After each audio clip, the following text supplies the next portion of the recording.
Hello, happy Sunday, and welcome to the Sunday edition of Window Wisdom with Tamara.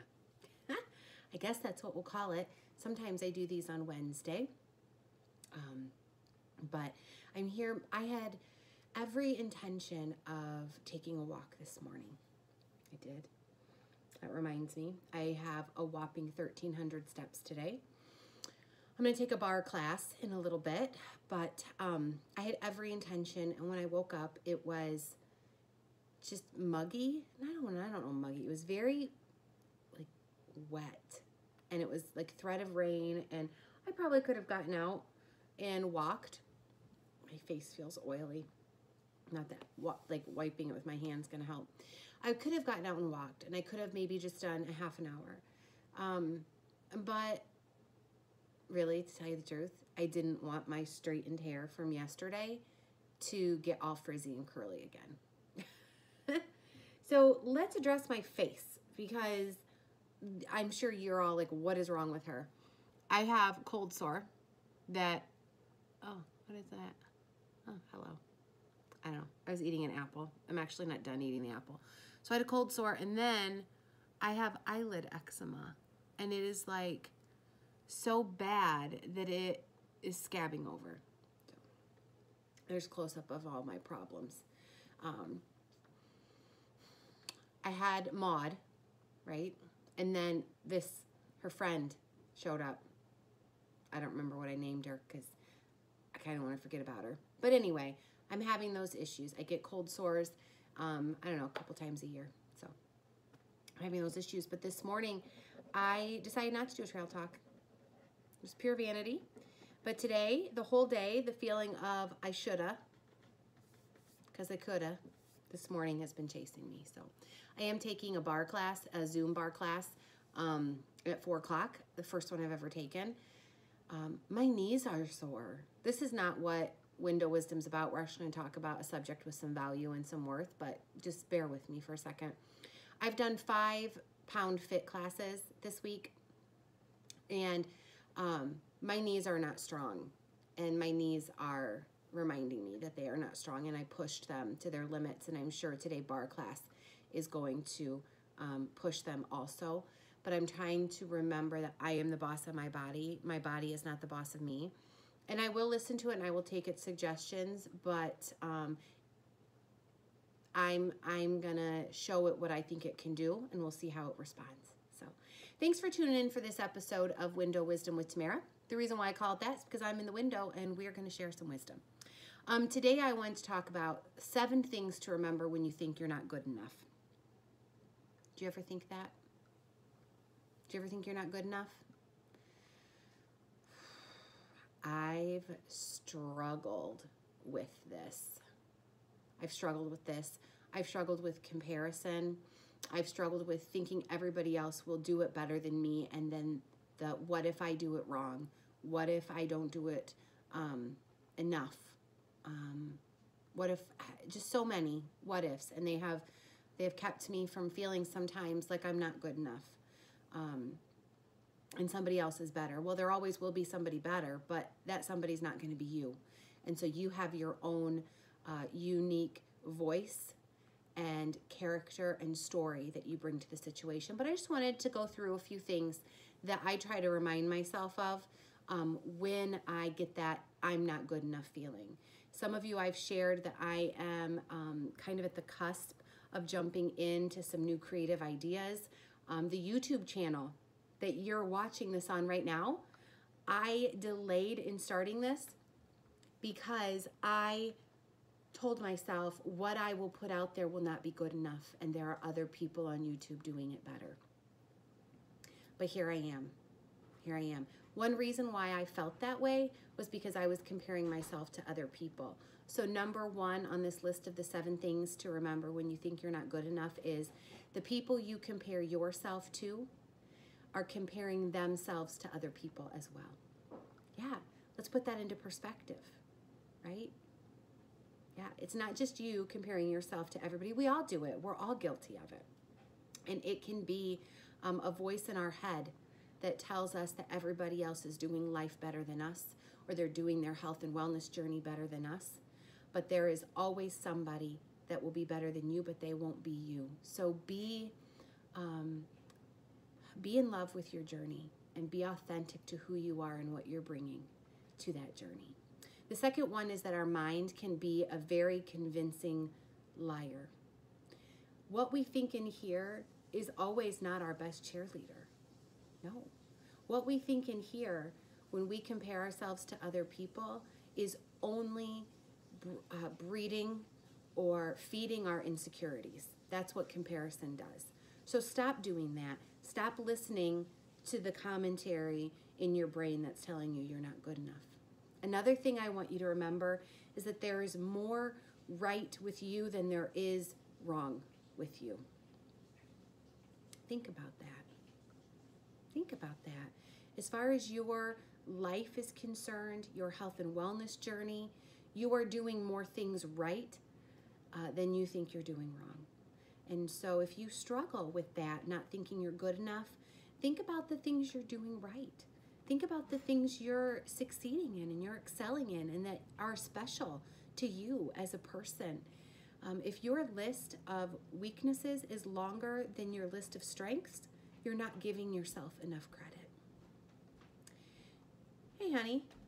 Hey. You're doing great. Thanks. Number 4, you need love the most when you feel you deserve it the least. So when we are feeling like we are not good enough, it is not a time to isolate or shrink back or remove ourselves from association with other people. It is a time to rise up and to stand up. Tell people how you're feeling. I am sure there are people around you or in this community, the weight loss community, that will cheer and jump up and down on the sidelines for the things you want to accomplish and help you along the way.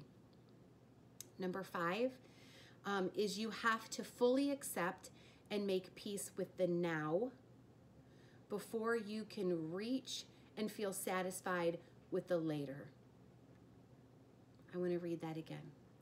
You have to fully accept and make peace with now. What is now? With the now.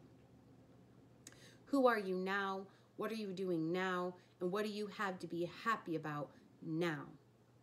If you are always chasing what you want to be later, you're going to lack that satisfied feeling. So focus on those things.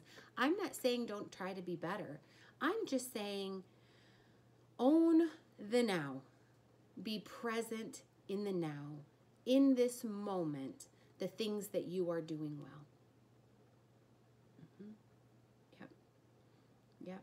You can strive for more. You can, but you won't even be satisfied with that if you can't figure out how to love what's going on now. So one that we say a lot, number 6 on my list, is we need to focus on our progress rather than perfection. Somebody talking to me? Yeah. In a Zoom meeting I held yesterday, and if you want to know more about how to join me in those weekly Zoom meetings, please send me an email or a DM or a message on whatever platform directed you here. I was thinking for myself, I've lost 194-ish pounds, give or take a pound or something, depending on the day. And for some reason, I am failing to give myself the credit for the things that I've already accomplished because of those last 4 pounds I want to lose. 4.9. Let's say 5. I am so focused on what I have left to do that I am forgetting how far I've come. And I get upset and frustrated on this journey because I am focusing so much on making my journey perfect and the perfect choices at each meal and each day and having the perfect week so that I can accomplish those last 5 pounds, that I'm not even giving consideration to what I've already done. I am depreciating the value of what I've already invested in my journey. That's what I'm doing. Don't do that. I need to work on that. And I'm learning that right now, because this 6th tip just got to me. The sixth tip, focus on progress rather than perfection. And then the B part of it was, and focus on how far you've come rather than how far you have left to go. So I spoke in that Zoom meeting a little bit about, excuse me, it's raining here in Michigan, okay? There's a little bit of a leak in my roof. I got a leaky roof. You're crying, I'm not crying. So anyway, I want to work on that. I want to work on making sure that I am not depreciating the value of what I've accomplished. And I want you to work on that too. I want you to look how far you've come. Even if you are at the beginning of your health and wellness journey, was there a time in your life where you didn't give second thought to the choice you were making, to what you ate, how much water you drank, or how active you were, how you felt about being healthy? There was a time in your life where you didn't give a second thought to that, and now you are. That is progress. That is progress. I said in a trail talk, the one from 2 days ago, or yesterday maybe? Yesterday. What did I say? If you had the courage to begin, you have the courage to succeed. So let's focus, instead of focusing on perfection or doing all the right things, focus on the progress that we're making. Even if it's small, it's still progress, it's still forward. And how far we've come rather than how far we have left to go. Yep. Okay, number 7. Number 7. You can't hate your way into loving yourself. Now, I'm not talking about a selfish love. I'm not even talking about self-love. I'm talking about value that you see in the life that you have. You cannot hate your way into loving yourself. So, when you look in the mirror, what do you think? What do you say? When you look at the person that you are, who you are, and the choices you make, do you love the things you have to say about yourself? Do you love the choices you make, the person you are becoming? I've spent a lot of my life criticizing myself. Yep. This is a very raw topic for me because I am a perfectionist. I think a lot of that stems from being overweight my whole life, that if that part of my life I did not perceive as perfect, then everything else in my life had to be to make up for it.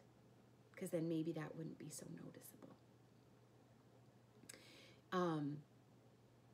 That's tough. That's tough. You cannot hate your way into loving yourself. I'm getting better. I'm getting better. Instead of looking in the mirror and saying, oh, I hate my fill in the blank, whatever it is for you, I am now trying to tell myself I love that I am strong. Yep, I love that I am strong. I love that I had the courage to start this journey. I love feeling healthy and having energy.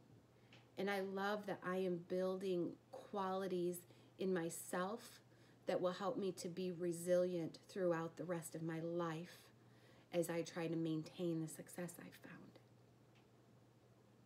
Write down a list of the things you love about yourself.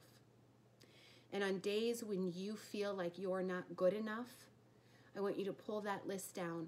I want you to pull that list out, take that list down, and I want you to remember the things that are right with you and the things you love about yourself, and that you deserve to find success on this journey.